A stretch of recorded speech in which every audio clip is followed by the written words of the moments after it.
haligacha meni tanimayapsiz, ha, ustoz? Ertalabdan buyon shogirdlarim kelib ketishyapti. Hammasini taniyman. Sizni esla olmadim lekin. O'zi bizga faqat bir marta darsga kirgansiz xolos. Lekin o'sha bir marta darsga kirganingiz men uchun bir umrlik saboq bo'lgan. O'shanda yosh bola edim. Dadamning erta vafotlaridan keyin meni tarbiyam bilan hech kim shug'ullanmay qo'ydi. Oilaviy sharoitimiz yomonligi sabab sinfdoshim Vohidovning pulini o'g'irlab olgan edim. Onamni tug'ilgan kunlariga sovg'a olmoqchi bo'lganman. Vohidov puli yo'qligini bilib, faqat mendan shubhalandi. Chunki bundan oldin ham sinfda o'g'irlik qilgandim-da. Sen olgansan. Mama gapma. Sen olgansan.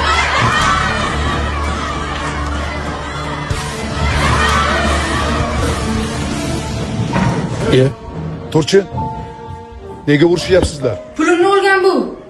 Hozir o'zim senga pulingni topib beraman. Xo'pmi? Shundan keyin ko'zimizni bog'lashga buyurdingiz. Sinfxonadagi hamma bolalarning ko'zi berkitilgandan keyin birma-bir hammaning cho'ntagini kovlab chiqdingiz. Va o'sha pul mendan topildi. Lekin nimagadir mendan keyingilarni ham cho'ntagini kovlab chiqdingiz. Oxirida pulni Vohidovga berib, kim olgani haqida umuman hech kimga gapirmadingiz. O'shandan keyin sizni har gal ko'rganimda o'zimni noqulay his qilib yurardim. Lekin siz meni ko'rganingizda hatto o'zimga ham bu narsani bildirmagansiz. Meni izza qilib, sharmanda qilishingiz ham mumkin edi. Bu ishni ham qilmagansiz. Hozirda katta ishda ishlayapman.